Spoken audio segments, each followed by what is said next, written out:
कांता फूट फूट कर रो रही थी। वह अपनी बड़ी बेटी दिव्या की अर्थी के पास बैठी बार बार यही दोहरा रही थी, मेरी बारी थी, तू कैसे चली गई। कभी अपनी छाती को कूट रही थी तो कभी दिव्या पर निढाल होकर गिर रही थी।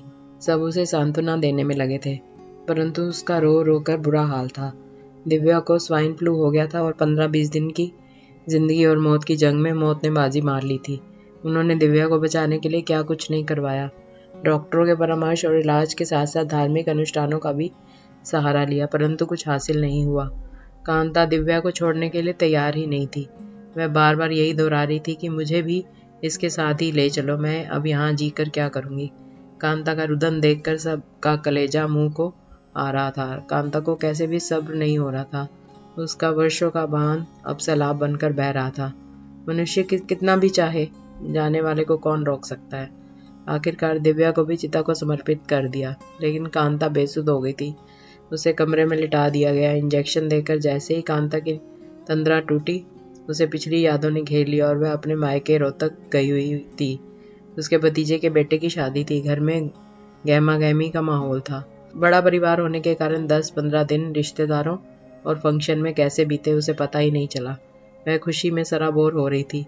चारों तरफ से कानों में रस घोलती बुआ जी की आवाज़ों ने उसे क्षितिज पर बिठा दिया। वह यह भी भूल गई कि उसे वापस सतना भी जाना है। आज कांता के सतना रवाना होने का वक्त आ गया था। वह भारी मन से सतना के लिए रवाना हुई। दूसरे भतीजे का बेटा विशु उन्हें छोड़ने दिल्ली जा रहा था। विशु ड्राइवर और कांता कार से दिल्ली के लिए रवाना हुए। रोहत गांव के पास ड्राइवर को लगा कार में पेट्रोल खत्म होने वाला है। उन्होंने सोचा हम रोहत में पेट्रोल डलवा लेंगे, परंतु होनी को कुछ और ही मंजूर था। पेट्रोल डलवाने से पहले ही 790 के टम्पू के साथ आमने सामने की जबरदस्त टक्कर हो गई। टक्कर बहुत भीषण थी। कांता तो बेहोश हो गई। विशु मोबाइल पर गेम खेल रहा था, उसे होश था। ड्राइवर की स्थिति भी खराब थी। मारने वाले से बचाने वाला महान होता है। इतने में एक जीप आकर वहां रुकी जो सवारियों से भरी थी। लोगों ने उन्हें कार से बाहर निकाला। तब तक कार के पिछले हिस्से में आग लग चुकी थी और ड्राइवर अभी कार में ही था।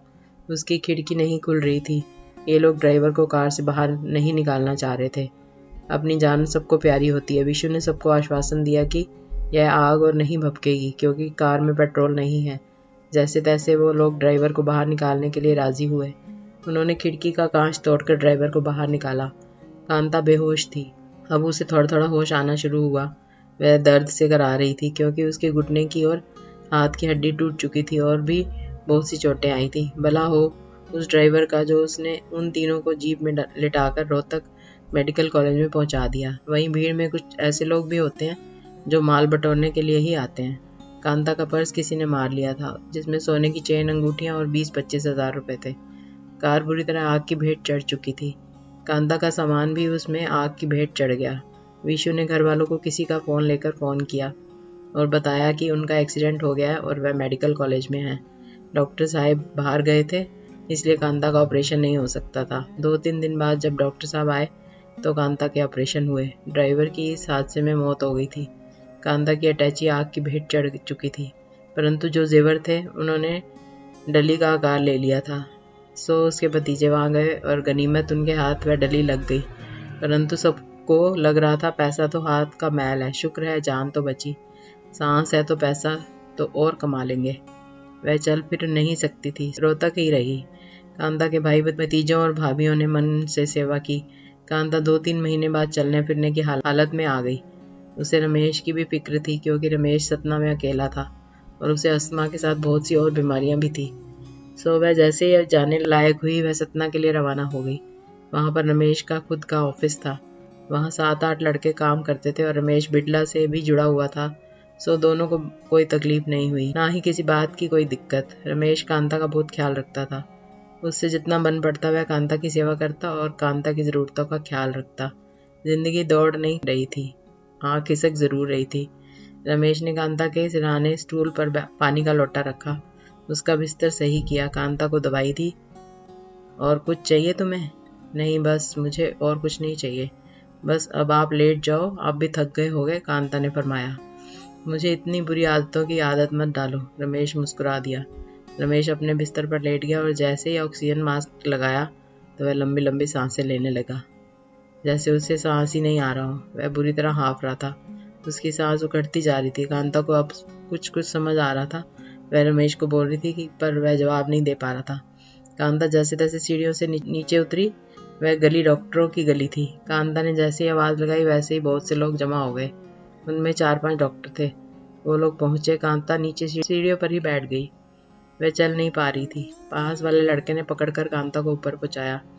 वह जब तक ऊपर पहुंची डॉक्टर ने जवाब दे दिया था। रमेश की सांस बंद हो चुकी थी। कांता को कुछ समझ नहीं आ रहा था। जो आदमी अभी थोड़ी देर पहले मुस्कुरा रहा था वह अब इस दुनिया से अलविदा हो चुका था। उसका रो रो कर बुरा हाल था। वह बार बार यही दोहरा रही थी, मैं एक्सीडेंट में मर क्यों नहीं गई?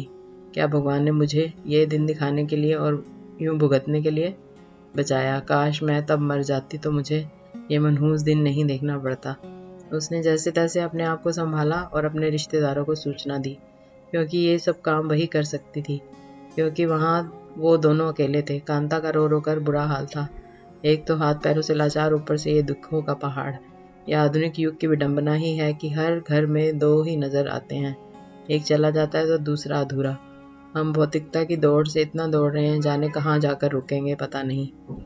कांता इतनी परिपक्व थी, उसने अपने आप को संभाल लिया। वह यह समझ रही थी कि हम रंगमंच की कठपुतलियां हैं और हमारी डोर किसी और के हाथ में है। हमें अपनी सांसों का भुगतान करके ही जाना पड़ेगा। और वह यह भी समझ गई कि जितने दुख हमारे भाग्य में लिखे हैं, शकुन हमें उन्हें भी यहीं भोग कर जाना होगा।